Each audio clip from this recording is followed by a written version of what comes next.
Okay. Yeah. So the question I have, we always talk about, uh, getting from grosser to the subtler when we do the meditation, correct? Whether it is like move from external master to internalize the master, and then we have Babuji's phrase, freedom for freedom, that try to basically meditate on the subtlest, correct? And everything is inside, the master is inside us, there's nothing outside, correct? Now, in this context, Daji talks about, the transmission. This morning, I was listening to his talk that he had given in Ahmedabad, correct? So Right. he essentially talks about four types of transmission. He says there's a transmission which you may feel entering the heart. Mhm. There's a transmission you may feel in the frontal. There is a transmission that you may feel, all over the body. And Correct. then there is something which is transmission going from inside to outside. I think that was the fourth. Mhm. So my question to you is, if everything is internal, because we say that even the transmission, correct, it's the master's will, which Right. basically invokes the thing from inside us, correct? Correct. Then why do we have in a physical world, correct? Why do we feel it is, either coming from outside to the heart or to the front or to, all over our body or from inside out? So why do we have this feeling? That's a very, very good question. So first, let's understand the Mhm. points. Feeling from the heart, feeling from the, seventh point or above Agna Chakra. Correct. And there's also some transmission which comes from the top.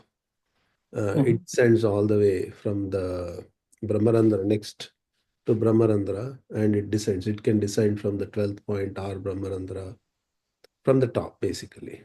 Mhm. And then there's a transmission going from inner to out. And there's also feeling the from the outer to inner. I mean, outer to inner again, where you are feeling, right? So it is just a feeling. Yeah, it's a feeling. See, the one thing, so there are two things I'll clarify today. Mhm. First one, where are these points, correct? Like we discussed, they're all along the subtle body. Correct. And in Sanskrit, subtle body is also known as Antakarana. Antakarana. Not Shisham Sharir. Sushma Sharir. Not Sukshma Sharir is subtle body, Yeah. but all these points are also known as Antakarana. Okay. Antakarana means inner bridge. So inner bridge to what? Inner bridge to the soul. Mhm. So now all is like Daji clearly says, like, a painting is made on a canvas. The canvas is synonymous to the consciousness. So Correct. everything is playing in the field of consciousness. Mhm. Even though consciousness itself is called as a subtle body, it's like even our body, where are the organs in our body, right? Within our Mhm. body. But if you put together organs and our entire body is a body. Like that, in the subtle body is consciousness. Within this subtle body, all this, the man, buddhi, ahankar, Correct. are playing in the field of consciousness. Mhm. So these points are basically the intersection between the causal and the subtle body. The points that we define Points. 1 through Yeah. 13 years. All, The if knots being or a the field knots. in the heart chakra, where is the heart? It's basically a point on a subtle body interacting with the causal body. Mhm. Is So it subtle and causal intersection? subtle and causal intersection. Okay. So depending on the type of transmission, Mhm. the effect is felt. So Okay. if I can make a sankalpa and say, let the effect be felt on the first point, it will be felt on the first point, as if you are transmitting from here to the first point. Okay. And you can also invoke a supposition that my first point is transmitting to the other person's first point. But again, as we understand, all these points are different states of consciousness. Mhm. You're basically creating but with the sankalpa of the transmission, it is the pure conscious state from that point. From the point when you transmit, from Trans- there it is the pure consciousness yeah, form. correct. So the transmission is always creates, it has certain connotation. I mean, again, like I said, I don't agree on purity. Purity is relative. Yeah, But let's transmission use the being term. the most subtlest, you can think Mhm, of that as purity, mhm. correct? So the pure state is being created at that point. Yeah, That's how it should be understood. got So it. depending on which point it is you are getting to, the transmission has a different conscious state associated with it. Mhm. That's how one should be looking at it. So when there are techniques, actually, even we tried those techniques, you can actually transmit from the top. It's all the way to descending into the heart. Mhm. I'll share that technique with you. Okay. Okay. And it's been age old. Babaji mentioned about it. I mean, in our past preceptor training programs, we all tried it. Maybe, like sometimes we forget these techniques. Mhm. So it's like that. But from a highest point, when it is transmitted, it's the entire system. Yeah, but what my question is Mhm. that if it is being invoked from inside, Yeah. correct? So once it gets invoked from inside, right? So when I say a preceptor transmits, right? Yeah. But, I mean, like the definition of inside, correct?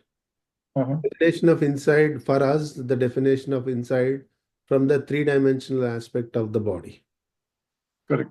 That's how we are looking at as inside. Mhm.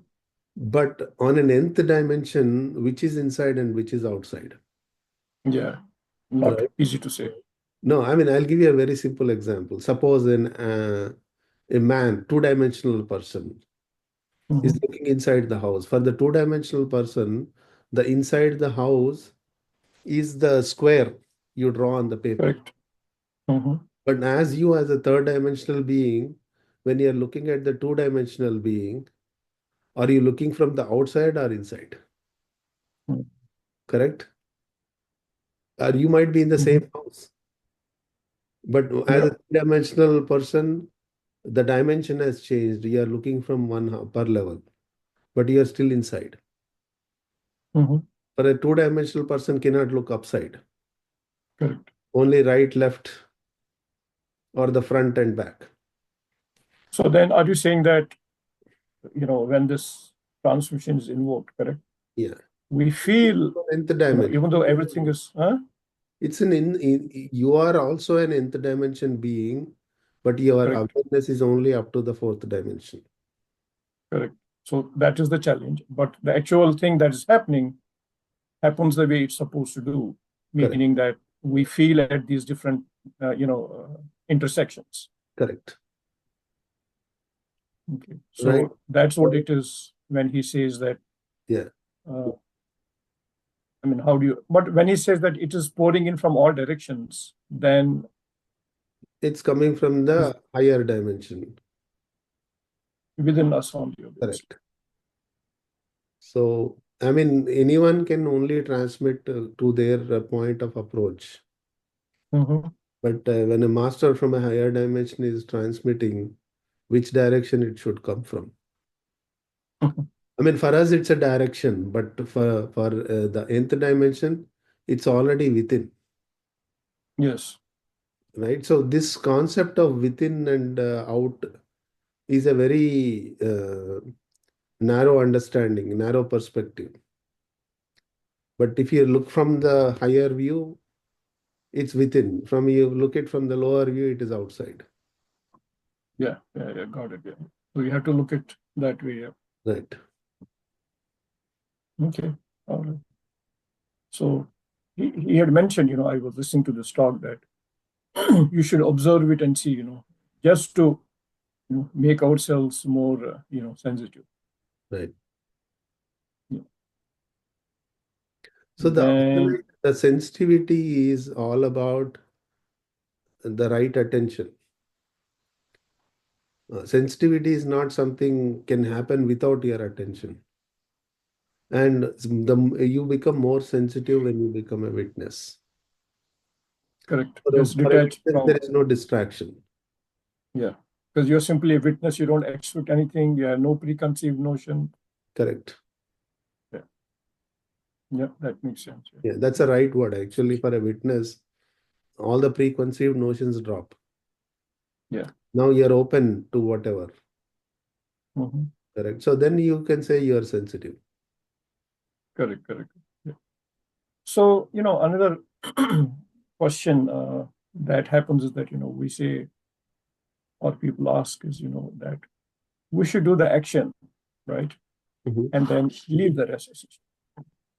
And in spiritual terms, we say, if you drop the expectation, you do the best you can, right? If you drop the expectation, we are saying that, look, essentially there is no bondage, you're free. Correct.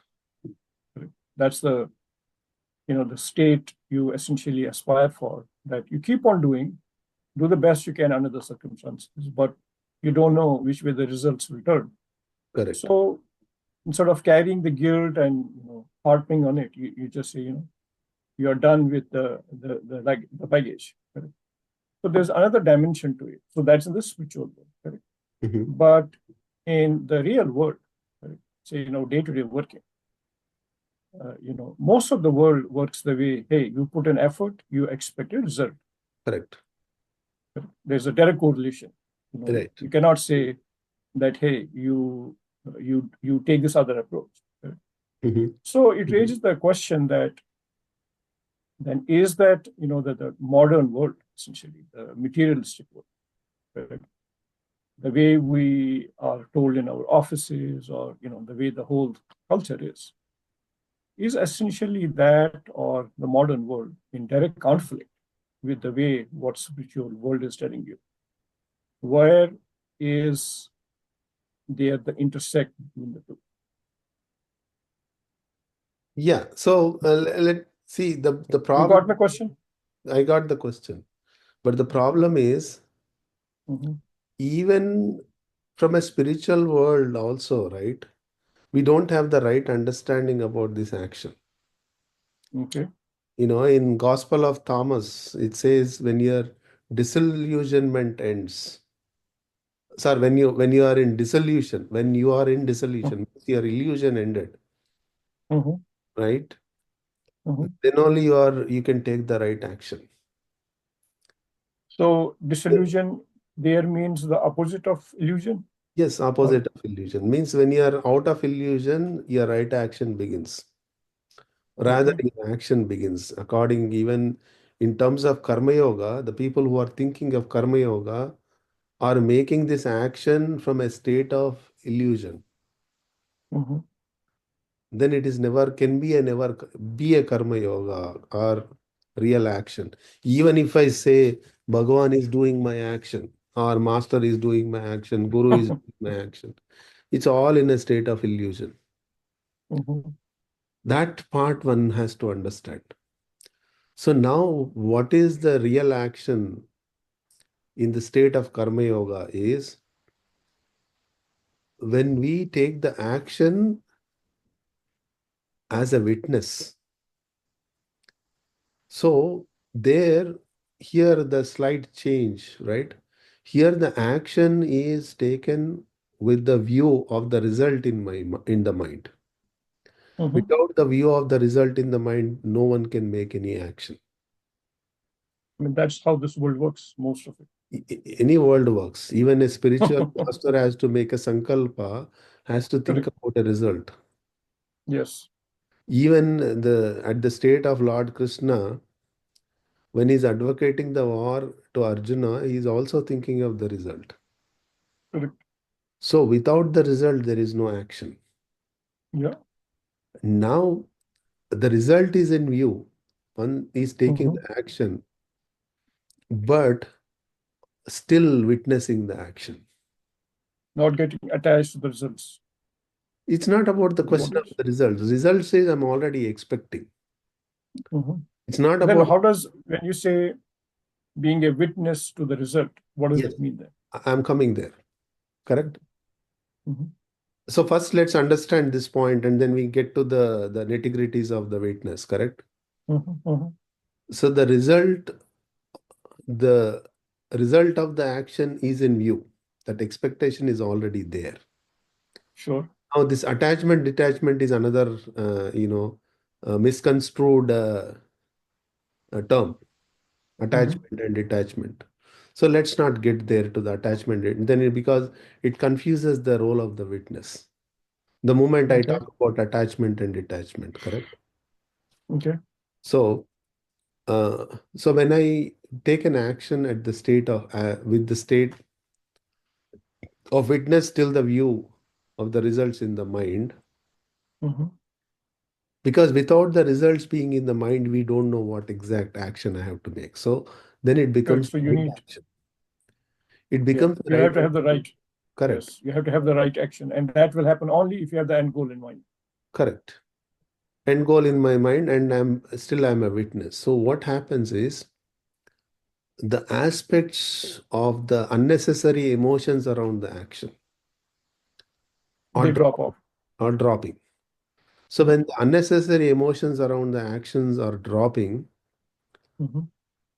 you are almost taking an action from a little higher state. Means because these emotions are not dragging you down. So the result of that kind of an action always yields the fruits.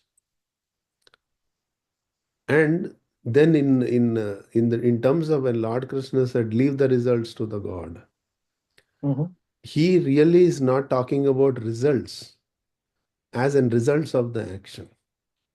Okay. The baggage you accumulate as a part of the action, the karma, the impressions, the samskaras. If I leave it to That's the what God, he's, I can perform the action, yet no residue of the action is left on my consciousness. you mean the emotional residue. Yeah, all that residue drops off. So the action is done, the results are there or not there, doesn't matter. Okay.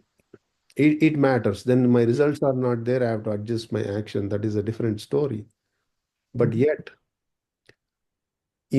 because there is no residue there is no baggage I'm carrying. Not carrying that baggage is non-attachment. Got it. Yeah. So what you're sharing is, if I summarize it, correct, whether Yeah. it's the spiritual world or our corporate world, or whatever world we are talking of, correct? Both all across the spectrum, Yeah. right? So you need to have a goal in mind, and your action should be aligned with the goal. Correct. Now, what you do is, in every case, right? Say, even when we as preceptors work on OBICs and all that, we are simply a witness to it, Correct. and take the same approach in our mundane world, correct? Correct. Mhm. Because that way, if the results come, well and good. If the results don't come, obviously, then your action or approach has to change. But there is no, emotional baggage, or what we just talked about. There is attachment in that sense to Correct. the residue of the results of the action. Correct. So So in that way, that way, the practice of meditation, the whole spiritual practice is to make you a witness. That should be the goal of a spiritual practice. yes, yeah, I agree with you. Yeah. Okay. And then things are almost natural after that. All the progress we talk about, everything is very natural. And then my way of life, that's what Daji talks about, right? Connect. Mm-hmm. I mean, there is Yes, a short always. video which is released, right? He asks Babuji how to achieve, the spiritual goal. He says connect. And how do Yeah. I connect? So this is the connect. And this is the practice we have to do. That's what constant remembrance is. So from working Yes. from a state of witness is where I am in remembrance. But Correct. remembrance of what? Remembrance of that condition we connect to. Yes. Yeah. We cannot Somebody connect told me to. that Yeah. somebody asked Babuji this question, Babuji, how can we be in constant remembrance and doing work at the same time? And his response was, in a typical, UP language, he said, well, when you chew pan, don't you enjoy the pan and at Yeah. the same time do the work? Right. So that's what I'm asking you to do. That's a good example. Yeah. Because in UP, they take a lot of pan. So, Oh, yeah, yes. so he said, you enjoy the pan and you do the work also. Right. So just replace pan with, remembrance. Remembrance. Yeah. So all these are there, but if you formulate your correct approach and understanding, where is that which I need to chew on, correct? Correct. Which I Yes. need to chew on is the deep condition which I experience in your meditation. So Yes. unless that become yours, Yes. You have to this own it. AEIOU, a lot of people think Yes. of it as to be done in this AEIOU is done in meditation, but only the A part is done in meditation. Yeah, rest is all post meditation after you open your eyes. After you open your eyes until you sleep, Yes. your last prayer is where the you is happening. And with that prayer, you are sleeping. So the AEIOU is all 10 maxims in my understanding. So the part of action is happening during the day. I mean, during my daily activities. So that's why we should not be separating like the spiritual, material, and other stuff. Yes, you For need to us, integrate. we have to kind of Absolutely. make it all into one spectrum.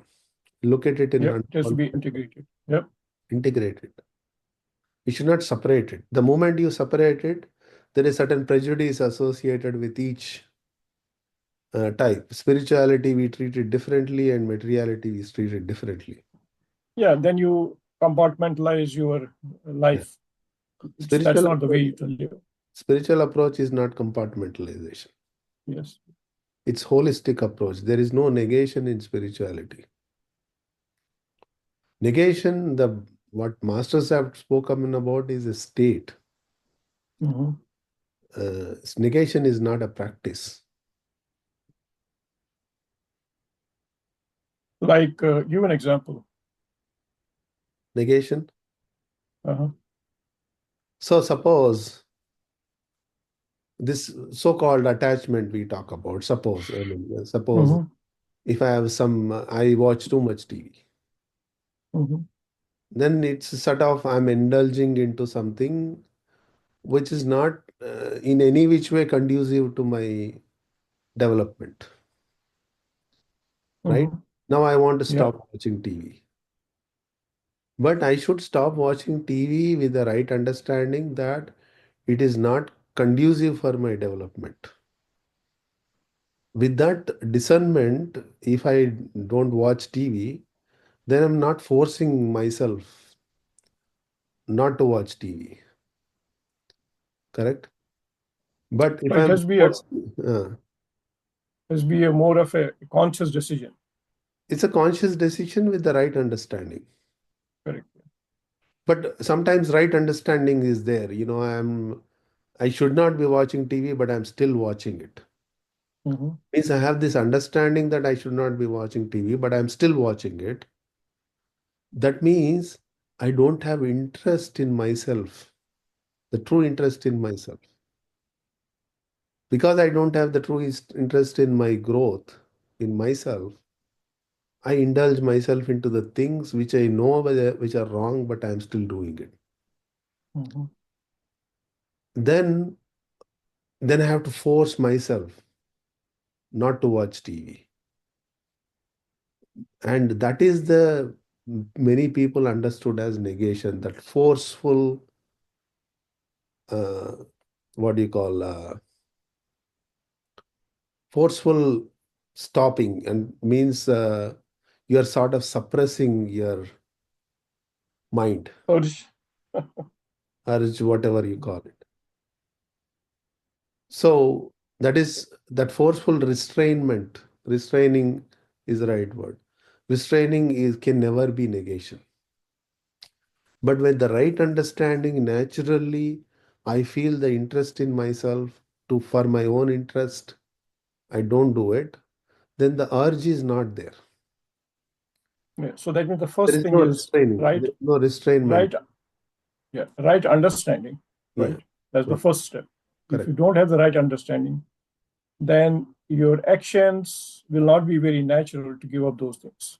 Yeah. I mean, so I kind of said two things, right understanding and interest in yourself. Yes, Then only then you, yeah, then you are in the right direction. Then you are not even thinking about the TV at all. So here you consciously stop watching, but then later you're not thinking about it at all. correct. So the act of indulgence is gone away. So when I'm not thinking about at all, then I am in negation. But if I think about it and I restrain it, then That's I'm not forceful in thing. negation. Yeah, it's a forced thing. Yeah. It's unnatural. So unnatural and spirituality doesn't go together. Mhm. So then should I watch TV? No, you do something to come to that natural state, right? So that's Okay. the whole Yeah. idea of negation. Yeah. Okay. How much time did we spend on it? About 15 minutes maybe. Okay. Okay. Yeah, if no, You stopped it? I'll stop it.